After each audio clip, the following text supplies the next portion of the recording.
8.3. Presiding officer's duty in brief. The presiding officer is overall in charge of the polling station. His duties are in brief too. 8.3.1. Set up the polling station as per specification.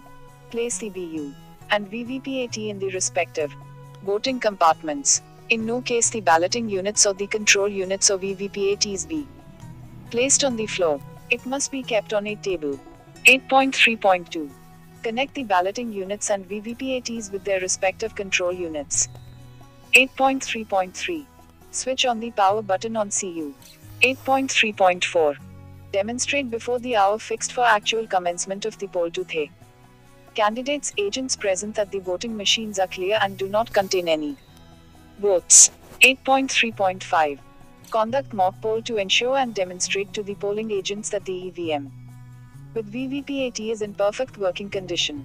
Tally the CU result and VVPAT paper slips count. 8.3.6. Clear the mock poll result from CU and verify the vacant drop box. 8.3.7. Prepare the certificate of mock poll. Annexure 14. 8.3.8. You should be clear that according to the Commission's instructions, if there is no mock poll at a polling station, there shall be no poll at that polling station. 8.3.9. Ensure that on the green paper seal fixed in the control unit for Lok Sabha election only the candidates for Lok Sabha election or their polling agents, who are present at the polling station at that time, affix their signatures, and similarly on the green paper seal fixed in the control unit for assembly election, the candidates for assembly election or their polling agents alone affix their signatures. 8.3.10. See that voting compartments have been properly arranged with appropriate posters pasted outside to indicate clearly the election pertaining to which the balloting unit and VVPAT is kept inside. 8.3.11. Ensure that the cables to connect the balloting units and VVPATs with their respective control units are placed in such a way that the cable is visible to everyone while also ensuring that the voters are not required to cross over them during their movements inside the polling station and the entire length of the connecting cable is visible to all and not hidden. It should also be ensured that the cable does not hang loose under the voting compartment. 8.3.12.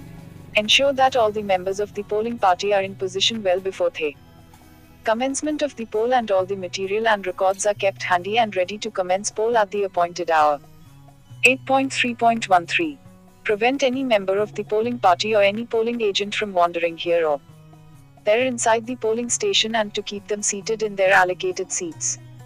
8.3.14. Commence the actual poll at the stroke of the hour fixed for commencement of poll. 8.3.15. Keep, during the progress of poll, a close watch on the movements of the voters and to be alert and watchful so that no voter goes away without voting. 8.3.16.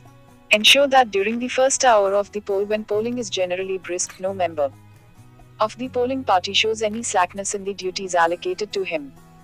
8.3.17. Check the total votes cast periodically on both the control units and also to ensure that voters have voted according to their serial numbers given on the voter's slip. 8.3.18. Ensure that in simultaneous election, copies of Form 17C for parliamentary election are supplied to polling agents of the candidates in parliamentary constituency only. And copies of Form 17C for the assembly election are given only to the agents of candidates of assembly constituency. 8.3.19.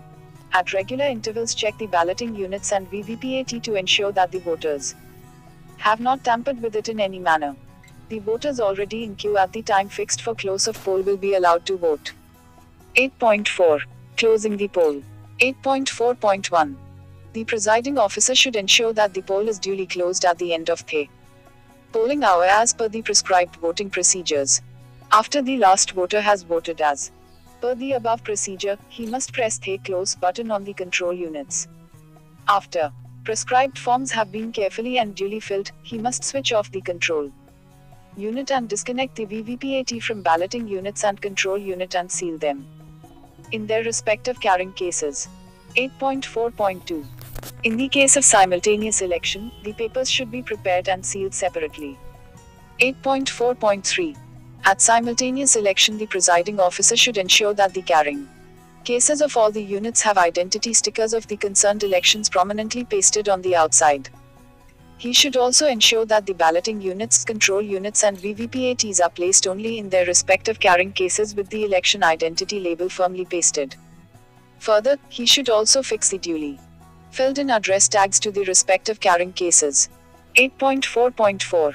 Presiding officer should ensure that all the sealed units and election records are duly handed over to the returning officer at the reception center as per the prescribed procedure. Thank you very much.